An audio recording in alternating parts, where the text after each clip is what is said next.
বন্ধুরা আমার, আমি আপনাদের খেদমতে আজকের এই মুহূর্তে যে বিষয়টা নিয়ে আলোচনা করার ইচ্ছা পোষণ করছি, সেই বিষয়টি বর্তমান প্রেক্ষাপটে খুবই গুরুত্বপূর্ণ একটি বিষয়। যে বিষয়টা নিয়ে পাশ্চাত্য খুবই হাক ডাক দিচ্ছে, যার সূত্র ধরে ইসলাম বিদ্বেষী অপশক্তিগুলো ইসলামের উপর কালিমা লেপনের প্রচেষ্টায় আদা জল খেয়ে মাঠে নেমেছে। পশ্চিমাদের এজেন্ট কুফরি শক্তির দালালরা ইসলাম তথা মুসলমানদের তাহজিব তামাদ্দুনকে সমূলে ধ্বংস করার জন্য, মুসলিম উম্মাকে চিরতরে পঙ্গু করার জন্য যে ভয়ঙ্কর মিশন নিয়ে মাঠে নেমেছে, সেই মিশনের নাম তারা দিয়েছে নারী অধিকার কিংবা নারী স্বাধীনতা। প্রিয় ভাইরা আমার, বন্ধুরা আমার, আসলে তারা নারীদেরকে অধিকার দিতে চায় না, মর্যাদা দিতে চায় না, সম্মান দিতে চায় না, তাদেরকে অধিকার দিতে চায় না, বরং তারা অত্যন্ত সুকৌশলে মুসলিম নারীদেরকে আজকে টার্গেট করে বসেছে। প্রিয় ভাইরা আমার, বন্ধুরা আমার, আজকে মুসলিম পারিবারিক সামাজিক ব্যবস্থাকে বিলুপ্ত করে তাদের নীল নকশা বাস্তবায়নের অপচেষ্টায় চালাচ্ছে। তারা মুসলিম রমণীদেরকে তাদের সহজ সরল পর্দা এবং হিজাবের সবচেয়ে দেরির অবস্থান, তাদের ঘর, ওই ঘর থেকে সুকৌশলে তাদেরকে টেনে হিসড়ে মাঠে ময়দানে হাটে বাজারে আনার অপচেষ্টা চালাচ্ছে। শুধু তাই নয়, একদিকে তারা এরকম অপচেষ্টা করে নারী অধিকার, নারী স্বাধীনতা দেওয়ার মিথ্যা প্রলোভন ধোঁকা দিয়ে এইরকম স্লোগানে সারা পৃথিবীর আকাশ বাতাসকে ভারী করে ফেলেছে। অপরদিকে স্বার্থ অন্ধ একদল বলে বেড়াচ্ছে ইসলাম নাকি নারীদের অধিকার দেয় নাই, ইসলাম নারীদের স্বাধীনতা দেয় নাই, ইসলাম নারীদের ইজ্জত আর সম্মান দেয় নাই, ইসলাম নাকি নারীদেরকে চার দেওয়ালের মধ্যে শেকল পড়ে আবদ্ধ করে রেখেছে। নাউজুবিল্লাহ। প্রিয় ভাইয়েরা আমার, বন্ধুরা আমার, আজকে একমাত্র ইসলাম এমন একটি জীবন ব্যবস্থা যে ইসলামের মাধ্যমে আজকে নারী সমাজ মায়ের মর্যাদা পেয়েছেন। আজকে ইসলামের মাধ্যমে নারী সমাজ আজকে স্ত্রীর মর্যাদা পেয়েছেন। আজকে ইসলামের মাধ্যমে নারীরা কন্যা সন্তানের মর্যাদা পেয়েছেন। পিতার উরুজাত সন্তান হিসাবে তারা পিতার পৈতৃক সম্পদের অধিকারী হয়েছেন। এই সমস্ত অধিকার শুধুমাত্র কেবলমাত্র ইসলামই দিয়েছে। অন্য কোনো ধর্ম জাতি নারীদেরকে কোনো সম্মান দিবে তো দূরের কথা, তাদেরকে বেঁচে থাকার অধিকার থেকে বঞ্চিত করেছে। প্রিয় ভাইয়ের আমার, অত্যন্ত দুঃখ আর পরিতাপের সাথে বলতে হচ্ছে একমাত্র ইসলামই এমন একটি জীবন ব্যবস্থা যে ইসলামের মাধ্যমে নারীদেরকে আল্লাহ তাআলা সম্মান আর ইজ্জত দিয়েছে। ইসলাম ছাড়া অন্য কোনো ধর্ম, অন্য কোনো জাতি নারী জাতিকে কোনো মর্যাদা তো দিবের কথা, বেঁচে থাকার অধিকার পর্যন্ত থেকে তাদেরকে বঞ্চিত করেছে। প্রিয় ভাইয়েরা আমার, বন্ধুরা আমার, এই জন্য অত্যন্ত পরিতাপের সাথে বলছি, আজকে যে সমস্ত ইহুদি, নাসারা, খ্রিস্টান, বৌদ্ধ এবং হিন্দু সম্প্রদায় পৃথিবীর মানচিত্রে, পৃথিবীর ভূপৃষ্ঠে তারা নারীদেরকে অধিকার দিবে বলে স্লোগান মুখরিত করে ফেলেছে, আজকে ওই সমস্ত সম্প্রদায়ের দিকে একটু দৃষ্টিপাত করলেই বোঝা যাবে কোন সম্প্রদায় নারীদেরকে মর্যাদা দিয়েছে। প্রিয় ভাইয়েরা আমার, বন্ধুরা আমার, আজকে হিন্দু সম্প্রদায়ের কাছে দৃষ্টিপাত করেন, ওই হিন্দু সম্প্রদায় আজও পর্যন্ত নারীদের কোনো অধিকার দিবে তো দূরের কথা, নারীদেরকে এত অবহেলার চোখে দেখে নারী জাতিকে তারা বিষধর সাপের সাথে তুলনা করেছে, তারা আগুনের সাথে তুলনা করেছে, জাহান্নামের আগুনের সাথে তুলনা করেছে। তারা নাকি বিষধর সাপের চাইতে নিকৃষ্ট, এই জন্য তাদের সম্প্রদায়ের মধ্যে যখন হিন্দু সম্প্রদায়ের মধ্যে যখন কোনো স্বামী মারা যায়, ওই স্বামী মারা যাওয়ার সাথে সাথে ওই স্বামীর সাথে সহমরণে স্ত্রীকেও বাধ্য করে, যাতে যার নাম দিয়েছে তারা সতীতা প্রথা। নাউজুবিল্লাহ বলেন। প্রিয় ভাইরা আমার, বন্ধুরা আমার, হিন্দু সম্প্রদায়ের মধ্যে কোন নারী তার স্বামীর অবর্তমান, ওই নারীর কোনো মর্যাদা নাই, কোনো সম্মান আর ইজ্জত নাই। আজও পর্যন্ত হিন্দু সম্প্রদায়ের ভিতরে নারীদেরকে কোনো ইজ্জত আর সম্মান দেয় না।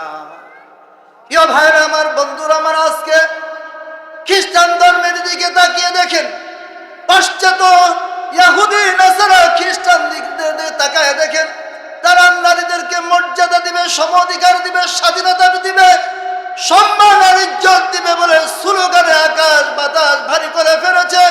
ওই সমস্ত খ্রিস্টান সম্প্রদায় দিয়ে তাকাইলে আজকে দেখা যায় তারা তাদের থিওরিতে এমন কিছু বক্তব্য পেশ করে, তারা নারীদেরকে পুরুষদের জন্য সবচেয়ে বঞ্চনাকারী, প্রবঞ্চনাকারী বলে আখ্যায়িত করেছে। নাউজুবিল্লাহ বলেন। প্রিয় ভাইরা আমার, বন্ধুরা আমার, এই জন্য তারা নারীদের থেকে, পুরুষদেরকে থেকে বাঁচে থাকার জন্য তারা নির্দেশ প্রদান করেছে। প্রিয় ভাইরা আমরা আজকে যদি ইহুদি ধর্মের দিকে তাকাই, ইহুদি ধর্মের থিওরি হলো, ইহুদি ধর্মের দর্শন হলো এমন, ইহুদি ধর্মের দর্শন হলো পৃথিবীর সমস্ত নারীরা নাকি পুরুষদের জন্য প্রতারক। এই জন্য তারা তাদের ধর্মের মধ্যে একজন সতী সাধবী নারীর চাইতে একজন পাপিষ্ট জিনা ব্যভিচারী পুরুষ তাদের কাছে উত্তম বলা হয়েছে। নাউজুবিল্লাহ বলে। প্রিয় ভাইরা আমার, বন্ধুরা আমার, নারীদের সম্মানের কথা কি বলবো, তাদের অধিকারের সম্পর্কে কি বলবো? একটি ঘটনা আপনাদের সম্মুখে না বললে নারীদের ইসলাম কি মর্যাদা দিয়েছে, কি ইজ্জত দিয়েছে বুঝে আসবে না।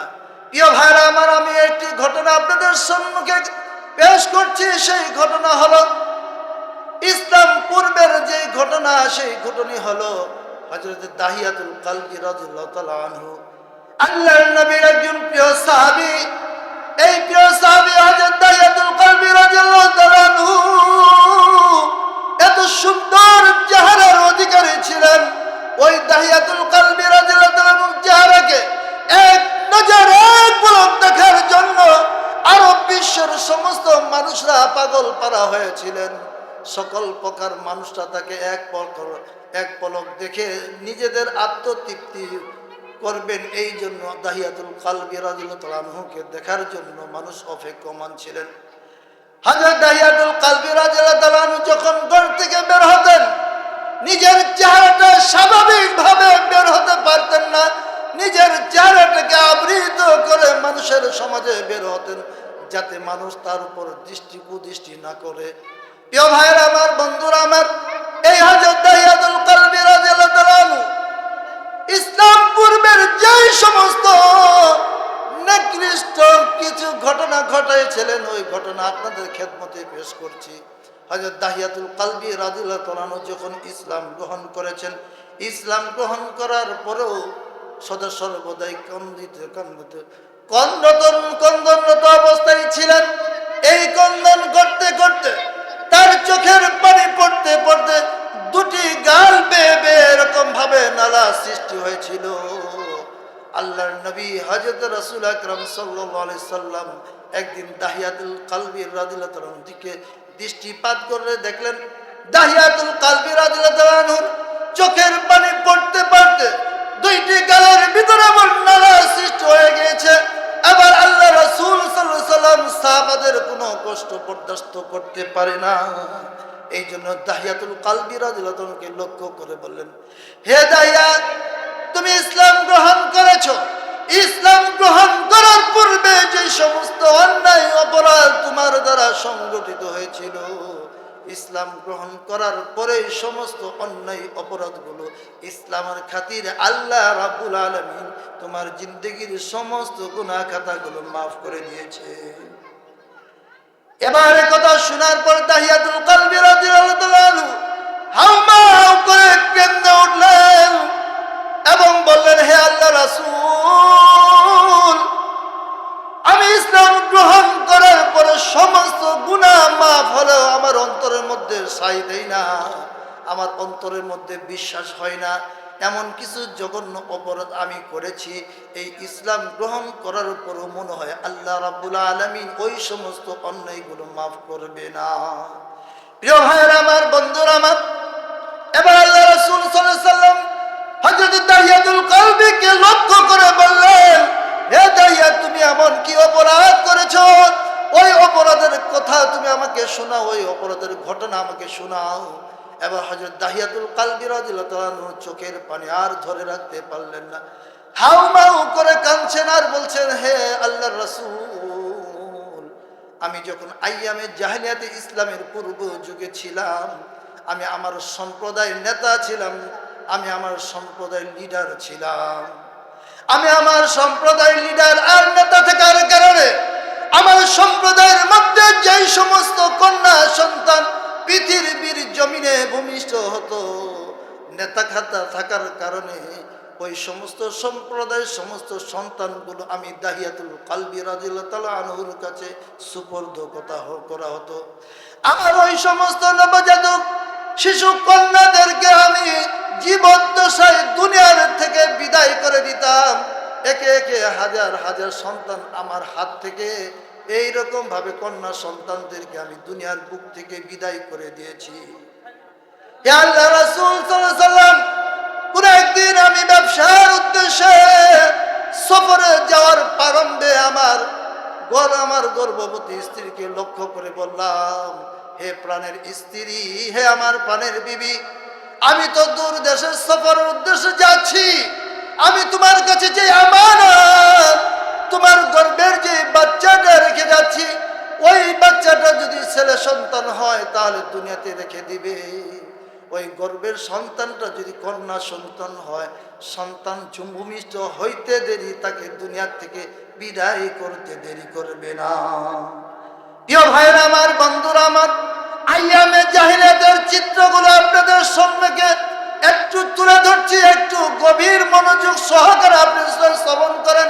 প্রিয় ভাইরা আমার, বন্ধুরা আমার, আইয়ামে জাহিলিয়াতের যে সমস্ত গর্ভবতী মহিলা যখন তারা ডেলিভারি করত, তখন ডেলিভারি করার পূর্বে একটা গর্ত খনন করে তারপরে গর্তের ভিতরে ওই সমস্ত ডেলিভারি মহিলারা তারা তাদের বাচ্চাগুলোকে কন্যা সন্তান ভূমিষ্ঠ করতেন। তাহলে ওই সন্তানকে জীবদ্দশায় গর্তের মধ্যে পুঁতিত করে মহিলাকে তুলে আনতেন। নাউজুবিল্লাহ বলেন। প্রিয় ভাইরা আমার, বন্ধুরা আমার, হযরত দাহিয়াতুল কলবি রাদিয়াল্লাহু তাআলা আনহু আল্লাহর নবীর একজন প্রিয় সাহাবী যখন দূর দেশে ব্যবসার উদ্দেশ্যে সফরের অবস্থায় বের হলেন, তার বিবিকে লক্ষ্য করে বলেন, বিবি, হে, তোমার কাছে যে আমানত রেখে গেলাম, ওই আমানতটা তুমি খেয়ানত করবে না। যদি তোমার গর্ভে ওই সন্তানটা ছেলে সন্তান হয় তাহলে তাকে দুনিয়াতে রেখে দিবে, আর যদি কন্যা সন্তান হয় তাহলে দুনিয়ার বুক থেকে চিরতরের জন্য বিদায় করবে। ওই কন্যা সন্তানের মুখ যেন আমি দাহিয়া না দেখি। প্রিয় ভাইরা আমার, বন্ধুরা আমার, হযরত দাহিয়াতুল কলবি রাদিয়াল্লাহু তাআলা আনহু সফরের উদ্দেশ্যে, ব্যবসার উদ্দেশ্যে অনেক দূরে সফরে চলে গেলেন। আল্লাহর কি কারিশমা, কিছুদিন পরে হযরত দাহিয়াতুল কলবি রাদিয়াল্লাহু তাআলা আনহুর স্ত্রী ডেলিভারি করলেন, সন্তান প্রসব করলেন। আল্লাহর কি কারিশমা, হযরত দাহিয়াতুল কলবি রাদিয়াল্লাহু তাআলা আনহুর বিবি সন্তান ডেলিভারি করলেন, সন্তান ছেলে হলো না, কন্যা সন্তান হলো। কিন্তু আল্লাহ রাব্বুল আলামিন হযরত দাহিয়াতুল কলবি রাদিয়াল্লাহু তাআলা আনহুকে যেমনি ভাবে সুন্দরের অধিকারী বানিয়েছিলেন, তার চাইতে হাজার হাজার গুণ, লক্ষ কোটি গুণ সৌন্দর্য বৃদ্ধি করে তার নবজাতক কন্যাকে দান করে দুনিয়ার ভিতরে পাঠিয়ে দিলেন। প্রিয় ভাইরা আমার, বন্ধুরা আমার, এবার তার স্ত্রী চিন্তায় পড়ে গেলেন, আহারে, আমার গর্ভের বাচ্চাটা ছেলে হয় নাই, কন্যা সন্তান হয়েছে, আমার স্বামী যদি জানতে পারে এই ফুটফুটে চাঁদের নেই সন্তানকে দুনিয়াতে বাঁচিয়ে রাখবে না। এই জন্য তার স্ত্রী মনে মনে চিন্তা করলেন, দাহিয়া কালবি রাদিয়াল্লাহু তাআলা আনহু যখন সফর থেকে বাড়িতে আসার আগে এই শিশু বাচ্চাকে তার শ্বশুরালয় অর্থাৎ তার বাবার বাড়িতে পাঠিয়ে দিবেন, অন্যের পরিচয় করে ওই শিশু সন্তানকে বলি করবেন। কোনোদিন দাহিয়াতুল কালবি রাদিয়াল্লাহু তাআলা আনহুর কাছে পিতার পরিচয় দিবেন না। প্রিয় ভাইরা আমার, বন্ধুরা আমার, ওই সময় যেহেতু কোনো টেলিফোনের যুগ ছিল না, মোবাইলের যুগ ছিল না, এরকম আধুনিক ছোঁয়া সেই সময় ছিল না, যার ফলশ্রুতিতে কতদিন পরে ফিরে আসবে, কোন সময় ফিরে আসবে এরকম সংবাদ দাহিয়াতুল কালবি রাদিয়াল্লাহু তাআলা বিবিও জানতেন না। দাহিয়াতুল কালবি রাদিয়াল্লাহু তাআলা বিবি আজকাল করতে করতে এমনি ভাবে ওই সন্তানের উপর থেকে 1 বছর 2 বছর 3 বছর 4 বছর যখন অতিবাহিত হয়ে গেছে, ইতিমধ্যেই হযরতের দাহিয়াতুল কালবি রাদিয়াল্লাহু তাআলা আনহু তার দেশে ফিরে আসতে, তার এলাকায় ফিরে আসতে, ফিরে আসার পর তার বাড়ির আঙ্গিনা অথবা তার বাড়ির বার পাশে যখন দাঁড়াইতেছিলেন, এমন তো অবস্থায় দেখতেছিলেন ছোট ছোট কিছু কচি শিশু বাচ্চারা তারা খেলাধুলা করছে। ওই শিশু বাচ্চাদের সাথে সাথে তার বাচ্চাটাও খেলাধুলা করছে। এবার হযরত দাহিয়াতুল কালবি রাদিয়াল্লাহু তাআলা আনহু কিছুক্ষণ অবস্থান করলেন, আর দাঁড়িয়ে দাঁড়িয়ে দেখতেছিলেন ওই সমস্ত শিশু বাচ্চাদের সাথে ফুটফুটে চাঁদের মতন একটি কন্যা সন্তানও খেলাধুলা করছে। মনে মনে হযরত দাহিয়াতুল কালবি রাদিয়াল্লাহু তাআলা আনহু এইরকম মনস্থ করলেন, আহারে আল্লাহ রাব্বুল আলামিন যদি আমাকে এত সুন্দর একটি কন্যা সন্তান দিত, তাহলে আমি এই কন্যা সন্তানকে আদর সুহাগ ভালোবাসা দিয়ে আমি লালন পালন করে মানুষের মতন মানুষ করতাম। এইরকম ভাবে কিছুক্ষণ দাঁড়িয়ে দাঁড়িয়ে চিন্তা করতেছিলেন। কিছুক্ষণ দেখার পর বিবি সাহেব যখন জানালা দিয়ে উকি মেরে দেখতেছিলেন, তার স্বামী দাহিয়াতুল কালবি রাদিয়াল্লাহু তাআলা আনহু মেয়ের খেলাধুলার দৃশ্যগুলো দেখতেছে, আর তার চেহারার মধ্যে হাসি উজ্জ্বল ফুটে উঠেছে। তখন বিবি মনে মনে প্রশান্তি লাভ করলেন, আহারে আমি যেই সন্তানের জন্য এতদিন ভয় পেয়েছিলাম, যেই স্বামীর জন্য, আমার স্বামী যদি আমার সন্তানের কথা জানতে পারে, এই সন্তানকে আর দুনিয়াতে জীবিত রাখবে না। আমি তো আজকে দেখতে পাচ্ছি ওই সন্তানের প্রতি দৃষ্টিপাত করে আমার স্বামী হাসি উজ্জ্বল চেহারা নিয়ে বাড়িতে ফিরছে। সুবহানাল্লাহ।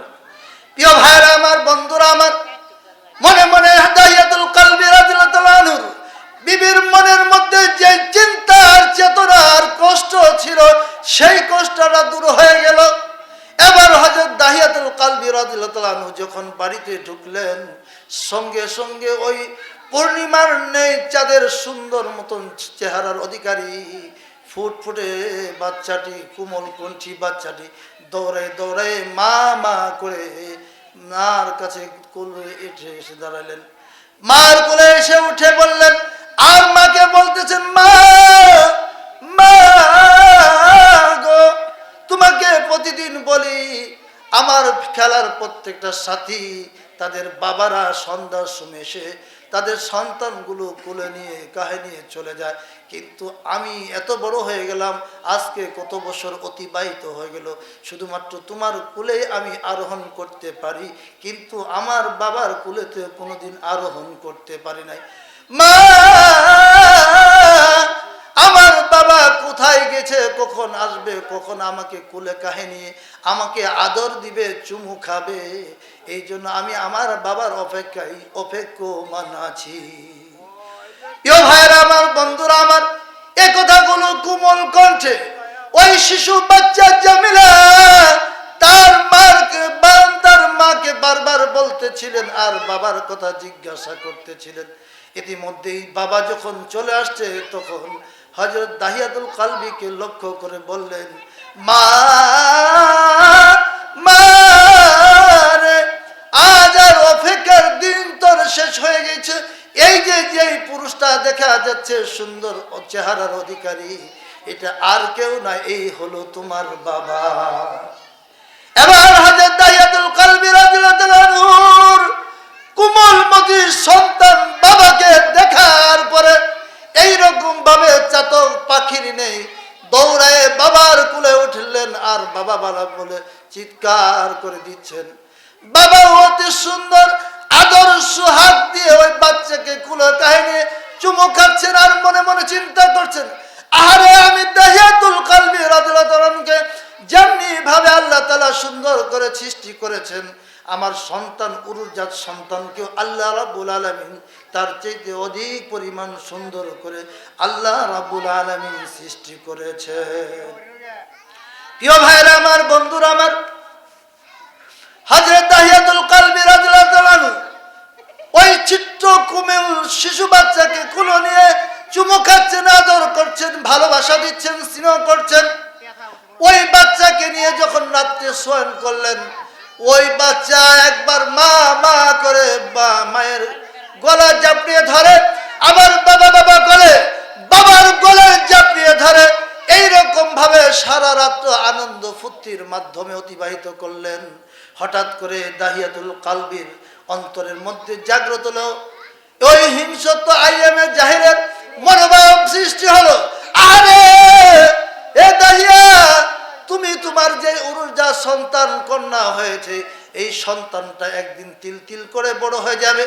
এই সন্তানটা বড় হওয়ার পর, যুবতী হওয়ার পর, এই যুবতীর সন্তান আরেকটা পুরুষের ঘরণী হবে। এই পুরুষ আরেকটা, এই মহিলা আরেকটা পুরুষের সাথে রাত্রি যাপন করবে। এটা তো দাহিয়াতুল কালবির জন্য বড়ই লজ্জার বিষয়, লজ্জাস্কর বিষয়। আর দাহিয়াতুল কালবি কিভাবে বরদাস্ত করবে? এই হিংস্র মনোভাব তার অন্তরের মধ্যে জাগ্রত হওয়ার সাথে সাথে রাত্রির বেলায় সে মনস্থ করলেন, এই সন্তানকে আর দুনিয়াতে বাঁচিয়ে রাখা যাবে না। কালকে আমার বিবিকে বলবো, আমি আমার দীর্ঘদিনের বন্ধু, অনেক দিন হয়ে গেল আমার বন্ধুর সাথে সাক্ষাৎ নাই। গতকাল করের দিন আমি আমার এই কন্যা সন্তানকে নিয়ে আমার বন্ধুর বাড়িতে বেড়াই যাব। হযরত দাহিয়াতুল কালবি রাদিয়াল্লাহু তাআলা আনহু রাতে এরকম মনস্থ করলেন, পরের দিন সকালে শিশু বাচ্চাকে নিয়ে বন্ধুর বাড়িতে বেড়াইতে যাইবেন।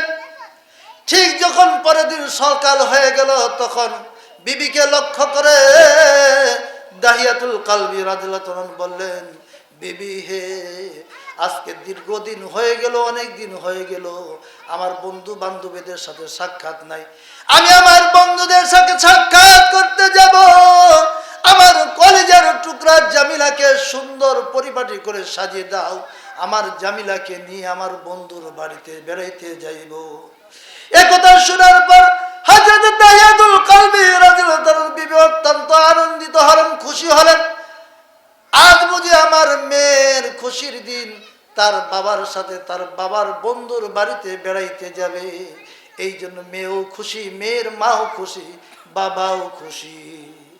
প্রিয় ভাইরা আমার, বন্ধুরা আমার, কিন্তু দাহিয়াতুল কালবির অন্তরের মধ্যে, তার দিলের ভিতরে এইরকম খারাপ মনোভাব ছিল, এটা বিবি চিনতে পারে নাই, জানতে পারে নাই, ওই কোমলমতি বাচ্চাও টের পাই নাই। হযরত দাহিয়াতুল কালবি রাদিয়াল্লাহু তাআলা আনহু যখন এই কোমলমতি শিশু বাচ্চাকে নিয়ে তার বন্ধুর বাড়ির উদ্দেশ্যে রওনা হলেন, প্রতিমধ্যে পাহাড়ের পাদদেশে যখন অবস্থান করলেন, এই পাহাড়ের পাদদেশে অবস্থান করার অবস্থায় হযরত দাহিয়াতুল কালবি রাদিয়াল্লাহু তাআলা আনহু ওই ছোট্ট শিশু বাচ্চাকে এক জায়গায় দাঁড়াইতে বললেন, মা তুমি এক জায়গায় দাঁড়াও, আমার কিছু কাজ আছে, কাজগুলো সমাপ্ত করে আসি। হযরত দাহিয়াতুল কালবি রাদিয়াল্লাহু তাআলা কলিজার টুকরা শিশু বাচ্চা, কোমল মন্ত্রীর শিশু বাচ্চাটি ওখানে দাঁড়িয়ে রইলেন। এদিকে হযরত দাহিয়াতুল কালবি রাদিয়াল্লাহু তাআলা আনহু পাহাড়ের পাদদেশে এইরকম ভাবে গর্ত খনন করতেছিলেন। গর্ত খনন করতে করতে এক পর্যায়ে যখন সে ক্লান্ত পরিশ্রান্ত হয়ে গেলেন, কোমলমতি বাচ্চাটা দূর থেকে দেখতেছিলেন, আহারে বাবা কত কষ্ট করছে, এই কষ্টের কারণে, এই কষ্টের বরদাস্ত হওয়ার কারণে তার কপাল থেকে ঘাম ঝরছে। এই জন্য কোমলমতি বাচ্চাটি দৌড়ায় এসে তার জামার আঁচল দিয়ে বাবার কপাল আর দাড়িগুলো, তার কপালের ঘামগুলো, তার চেহারার ঘামগুলো ওই বাচ্চার জামার আঁচল দিয়ে পরিষ্কার আর মুছে দিতেছিলেন। আর বলতেছিলেন, বাবা তুমি এত কষ্ট কেন করছো, কি কারণে এত কষ্ট করছো? তুমি না তোমার বন্ধুর বাড়িতে আমাকে নিয়ে যাবে? এবার দাহিয়াতুল কালবি রাদিয়াল্লাহু তাআলা আনহু বলেন, এ বাচ্চা তুমি দূরে যা দাঁড়াও, কিছুক্ষণ পরেই টের পাবে কেন এই গর্ত খনন করা হচ্ছে। প্রিয় ভাইরা আমার, বন্ধুরা আমার, অত্যন্ত আফসোস আর পরিতাপের সাথে বলতে হচ্ছে, হযরত দাহিয়াতুল কালবি রাদিয়াল্লাহু তাআলা যখন গর্ত খনন করা শেষ করলেন, ওই কোমলমতি শিশু বাচ্চাকে লক্ষ্য করে বললেন, হে মা, হে মা, দেখে যা রে, ওই গর্তের মধ্যে কি জানি দেখা যায়। এবার কোমলমতি শিশু বাচ্চা বাবার ডাকে সাড়া দেওয়ার কারণে দৌড়ে যখন ওই গর্তের পাশে দাঁড়িয়েছে, আর ওই গর্তের মধ্যে উকি মেরে বাবাকে লক্ষ্য করে বলছে, বাবা ওই গর্তের মধ্যে তো কিছুই দেখা যায় না। নিষ্ঠুর পাষাণ হৃদয় বাবা ওই গর্তের দিকে যখন তাকিয়েছে, পিছন দিক থেকে ওই কোমলমতি বাচ্চাকে ধাক্কা মেরে ওই গর্তের মধ্যে ফেলে দিয়ে চতুর্পাশ থেকে পাথর আলা মাটিগুলো চাপা দিতেছিলেন। নাউজুবিল্লাহ বলেন। প্রিয় ভাইরা আমার, বন্ধুরা আমার, এইরকম ভাবে যখন চাপা দিতেছিলেন, ওই কোমলমতি শিশু বাচ্চাটি চিৎকার করে বলতেছিলেন, বাবা তুমি আমাকে মেরো না, আমাকে ছেড়ে দাও, আমি দেশে দেশে ভিক্ষা করে বেড়াবো, তথাপি তোমাকে বাবা বলে পরিচয় দিব না। বাবা দেখতেছিলেন যখন এমতো অবস্থায় ছটফট করতেছিলেন, এখনো সে মরে নাই, এখনো সে দুনিয়া থেকে বিদায় হচ্ছে না। বাবা বাবা বলে চিৎকার দিচ্ছে, সঙ্গে সঙ্গে পাশে থেকে একটা পাথর নিয়ে তার মাথার মধ্যে এরকম ভাবে জুড়ে আঘাত করার সঙ্গে সঙ্গে ওই শিশু বাচ্চার মাথা পেটে ফিরকি দিয়ে রক্ত ছিটকে বের হয়ে গেলেন। আর বললেন, বাবা তুমি যে আমার জন্য আজরাইল হয়ে আসবে, এটা যদি আগে জানতাম তাহলে তোমার সাথে আজকে তোমার বন্ধুর বাড়িতে যাওয়ার জন্য আমি ইচ্ছা পোষণ করতাম না। প্রিয় ভাইরা আমার, বন্ধুরা আমার, বাবা বাবা বলে চিৎকার দেওয়ার কারণে এই বাবার আওয়াজটা দাহিয়াতুল কালবি রাদিয়াল্লাহু তাআলা শুইতে গেলেও মনে হয়, ঘুমাইতে গেলেও মনে হয়, খাইতে গেলেও মনে হয়, নামাজ পড়তে যায়, তারপরেও বাবার ওই শিশু বাচ্চার কোমল কণ্ঠের আওয়াজ তার কানের ভিতরে বেশি আসে। এই কারণে দাহিয়াতুল কালবি রাদিয়াল্লাহু তাআলা সদা সর্বদাই কান্দোন্নত অবস্থায় থাকেন। এবার হযরত রাসূল আকরাম সাল্লাল্লাহু আলাইহি সাল্লাম দাহিয়াতুল কালবিকে লক্ষ্য করে বললেন, হে দাহিয়া, তুমি এত নিষ্ঠুর কাজ করেছো, ও তোমার ওই নিষ্ঠুরতার ঘটনা কারণে বলার কারণে আমি রাসূলকেও তুমি কান্দাইলে। রাসূল আকরাম সাল্লাল্লাহু আলাইহি সাল্লাম অঝরে চোখ থেকে পানি পড়াইতেছিলেন। প্রিয় ভাইরা আমার, বন্ধুরা আমার, এই ছিল আইয়ামে জাহিলিয়াতের মহিলাদের চিত্র, এই ছিল আইয়ামে জাহিলিয়াতের অবস্থায় মহিলাদের ইজ্জত আর সম্মান। প্রিয় ভাইরা আমার, বন্ধুরা আমার, এবার আল্লাহ রাসূল সাল্লাল্লাহু আলাইহি সাল্লামকে লক্ষ্য করে দাহিয়া কালবি রাদিয়াল্লাহু তাআলা বললেন, হে আল্লাহ রাসূল, আমি ইসলাম গ্রহণ করার পরে সমস্ত গুনাহ মাফ হলো, আমার অন্তরের মধ্যে এই কথা সাক্ষ্য দেই না যে আল্লাহ রাব্বুল আলামিন বুঝি আমার এই অন্যায়টাও মাফ করে দিয়েছে।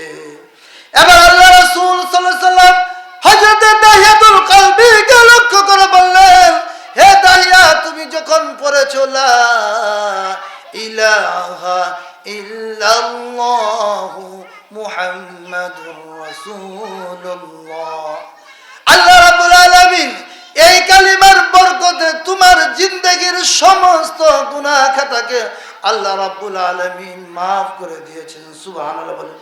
প্রিয় ভাইরা আমার, বন্ধুরা আমার, শুধু ইসলাম সাল্লাম ঘোষণা করেন পরিপূর্ণ ঈমানদার যে ব্যক্তির চরিত্র সবচেয়ে উত্তম।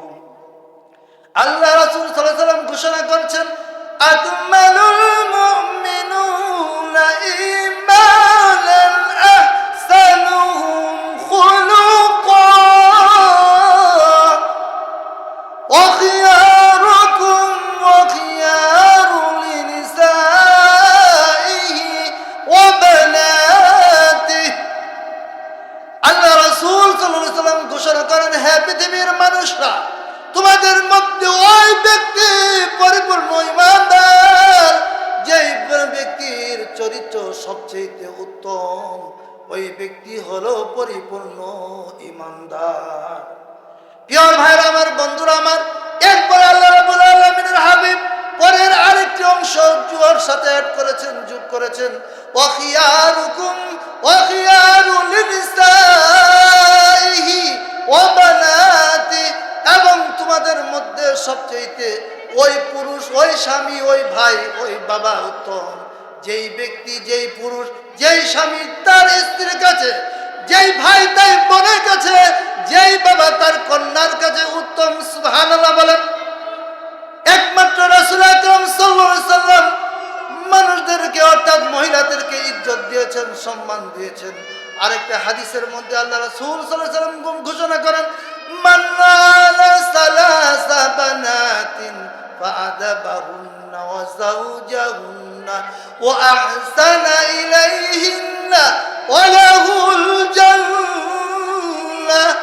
আল্লাহ রাসূল সাল্লাল্লাহু আলাইহি সাল্লাম তার হাদিসের মধ্যে ঘোষণা করেন, যেই ব্যক্তির 3টি কন্যা সন্তান আল্লাহ তাআলা দান করলো, ওই ব্যক্তি ওই 3টি সন্তানের প্রতি কোনো অবহেলা করে নাই, ওই সন্তানকে, ওই 3টি সন্তানকে উত্তম রূপে লালন পালন করেছে, আদর্শ শিক্ষা দিয়েছে, আদব কায়দা, শিষ্টাচার, ভদ্রতা শিক্ষা দিয়েছে। এমনি ভাবে মহিলা মাদ্রাসা পড়ায় আদর্শ একজন নাগরিক হিসেবে তৈরি করার পরে তাকে বিবাহের বন্ধ ব্যবস্থা করেছে। আল্লাহ রাসূল সাল্লাল্লাহু আলাইহি সাল্লাম বলেন, ওই ব্যক্তির জন্য, ওই পুরুষের জন্য, ওই বাবার জন্য, ওই ভাইয়ের জন্য আল্লাহ রাব্বুল আলামিন আর কোনো পুরস্কারের ব্যবস্থা করেন নাই। ওই ব্যক্তি, ওই পুরুষের জন্য, ওই বাবার জন্য, ওই ভাইয়ের জন্য আল্লাহ রাব্বুল আলামিন জান্নাতের ব্যবস্থা করে দিয়েছেন। সুবহানাল্লাহ। প্রিয় ভাইরা আমার, বন্ধুরা আমার, কথায় কথা আসে, আল্লাহ রাব্বুল আলামিন সূরাতুল আহজাবের 33 নম্বর আয়াতের মধ্যে ঘোষণা করেন, ওয়াকারনা ফি বুয়ুতিকুন্না ওয়ালা তাবাররাজনা তাবাররুজাল জাহিলিয়াতিল উলা। ভাই কিছুক্ষণ একটু জিকির করি, লা ইলাহা ইল্লাল্লাহ, লা ইলাহা ইল্লাল্লাহ, লা ইলাহা ইল্লাল্লাহ। আসিয়া খেলে প্রেমের খেলা, ফিরাউন দিল কত জ্বালা।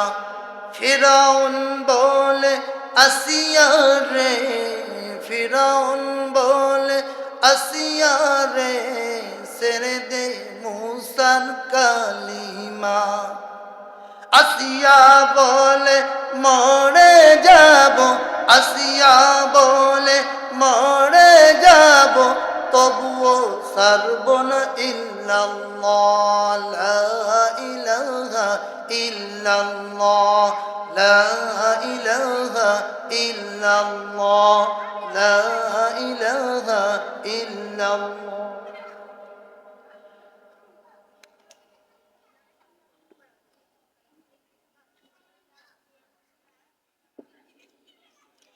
সুমাইয়া খেলে প্রেমের খেলা, আবু জাহাল দিল কত জ্বালা।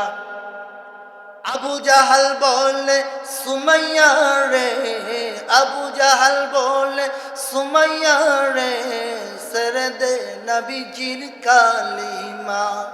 সুমাইয়া বলে মরে যাব, সুমাইয়া বলে মরে যাব, তবুও ছাড়ব না ইল্লাল্লাহ, লা ইলাহা ইল্লাল্লাহ, লা ইলাহা ইল্লাল্লাহ, লা ইলাহা ইল্লাল্লাহ, মুহাম্মাদুর রাসূলুল্লাহ সাল্লাল্লাহু আলাইহি ওয়াসাল্লাম। প্রিয় ভাইরা আমার, বন্ধুরা আমার, আমি আপনাদের খেদমতে বলতেছিলাম, আল্লাহ রাব্বুল আলামিন সূরা আহজাবের 33 নম্বর আয়াতের মধ্যে বলেন, ওয়াকারনা ফি বুয়ুতিকুন্না ওয়ালা তাবাররাজনা তাবাররুজাল জাহিলিয়াতিল উলা وأقمنا الصلاة وآتينا الزكاة وأطعنا الله ورسوله আল্লাহ রাব্বুল আলামিন পৃথিবীর সমস্ত নারীদেরকে লক্ষ্য করে বলছেন, ও পৃথিবীর নারীরা, তোমরা তোমাদের ঘরের ভিতরে অবস্থান করবে আর কি করবে? 5 ওয়াক্ত নামাজ আদায় করবে, যাকাত প্রদান করবে, আল্লাহ এবং আল্লাহ রাসূলের অনুকরণ করবে। প্রিয় ভাইরা আমার, বন্ধুরা আমার, আল্লাহ রাব্বুল আলামিন নারীদেরকে ঘরের মধ্যে থাকতে বললেন, কারণটা কি? এবার প্রশ্ন জাগে, নারীরা কি ঘরের বাহিরে যেতে পারবে না? কেন যেতে পারবে না? আল্লাহ রাসূল সাল্লাল্লাহু আলাইহি সাল্লাম বলেন, নারীরা 3টি কারণে ঘরের বাহিরে যেতে পারবে। যদি ঘরের বাহিরে নারীদেরকে যেতে হয়, তাহলে আইয়ামে জাহেলিয়াতের ওই সমস্ত পরবর্তিত মহিলাদের মতন বেপরদা অবস্থায় বাহিরে যেতে পারবে না। তারা যদি নিজেদের প্রয়োজন অথবা আর্থিক সংকটের কারণে যেতে হয়, অথবা মাসলা মাসাইল জানার জন্য ঘরের বাহিরে যেতে হয়, তাহলে যেতে পারবে। কিন্তু আইয়ামে জাহেলিয়াতের বেপরদা নারীদের মতন বাহিরে যেতে পারবে না। ইয়া ভাইরা আমার, বন্ধুরা আমার, আল্লাহ রাব্বুল আলামিন নারীদেরকে ঘরের ভিতরে থাকতে বললেন। কারণ তো হলো, আল্লাহ রাব্বুল আলামিন পৃথিবীর সমস্ত নারীদেরকে যেই সমস্ত কর্মসূচি দিয়েছেন, ওই সমস্ত কর্মসূচি যদি নারীরা পালন করতে যায়, তাহলে ওই সমস্ত কর্মসূচিগুলো পালন করার জন্য সবচেয়ে নিরাপদ স্থান হলো তাদের ঘর। ইয়া ভাইরা আমার, বন্ধুরা আমার, আপনাদের পক্ষ থেকে জিজ্ঞাসা হতে পারে, হুজুর, নারীদেরকে আল্লাহ রাব্বুল আলামিন যে সমস্ত কর্মসূচি দিয়েছেন, ওই কর্মসূচিগুলো কি? ওই কর্মসূচি হলো, 1 নম্বর কর্মসূচি হলো, আল্লাহ রাব্বুল আলামিন পৃথিবীর সমস্ত নারীদেরকে 4টি কর্মসূচি দিয়েছেন, তার 4টি বিধান দিয়েছেন। যেই 4টি কর্মসূচি পৃথিবীর কোনো পুরুষকে দেওয়া হয় নাই। এই কারণে আল্লাহ রাব্বুল আলামিন পৃথিবীর সমস্ত নারীদেরকে ঘরের ভিতরে থাকতে বলেছেন। আল্লাহ রাব্বুল আলামিন এই কোরআনের মাধ্যমে খ্রিস্টানকে আলাদা করে বলেন নাই, ইহুদিকে আলাদা বলেন নাই, হিন্দুকে আলাদা করে বলেন নাই, মুসলমান নারীদেরকে আলাদা করে বলেন নাই, সমস্ত পৃথিবীর নারীদের সম্পর্কে বলেছেন, ওয়াকারনা ফি বুয়ুতিকুন্না ওয়ালা তাবাররাজনা তাবাররুজাল জাহিলিয়াতিল উলা। আল্লাহ রাব্বুল আলামিন বলেন, হে পৃথিবীর নারীরা, তোমরা তোমাদের ঘরের ভিতরে অবস্থান করবে। আইয়ামে জাহেলিয়াতের আইয়ামে জাহেলিয়াতের নারীদের মতন তোমরা সাজসজ্জ করে পরপুরুষের সামনে তোমরা নিজেদের চেহারাকে পরিদর্শন করায় না। বুঝে আসছে ভাই? ইয়া ভাইরা আমার, বন্ধুরা আমার, কেন আল্লাহ রাব্বুল আলামিন নারীদেরকে ঘরের ভিতরে অবস্থান করতে বললেন, তার বিষয়ে আমি 4টি কর্মসূচি আপনাদের সামনে আলোচনা করতেছিলাম। 1 নম্বর কর্মসূচি হলো, আল্লাহ রাব্বুল আলামিন পৃথিবীর সমস্ত সাবালিকা বালেগ মহিলাদেরকে আল্লাহ রাব্বুল আলামিন মাসিক একটা পিরিয়ড দান করেছেন। যে মাসিক পিরিয়ড হলে স্বাভাবিক অবস্থার চাইতে ওই মহিলাটা দুর্বল হয়ে যায়, ক্লান্ত হয়ে যায়। ওই ক্লান্ত অবস্থায় ওই মহিলার জন্য ঘরটা হলো সবচেয়ে নিরাপদ স্থান। ইয়া ভাইরা আমার, বন্ধুরা আমার, ওই মহিলার ওই পিরিয়ড অবস্থায় তার জন্য বাজার তার জন্য নিরাপদ নয়, অফিস তার জন্য নিরাপদ নয়, হাট বাজার সফর সবকিছু তার জন্য নিরাপদ নয়। ওই মহিলার জন্য ঘরটা হলো তার জন্য নিরাপদ। এ কারণে আল্লাহ রাব্বুল আলামিন প্রত্যেক বালেগা পুরুষ মহিলাদেরকে আল্লাহ রাব্বুল আলামিন ঘরের ভিতরে অবস্থান করতে বলেছেন।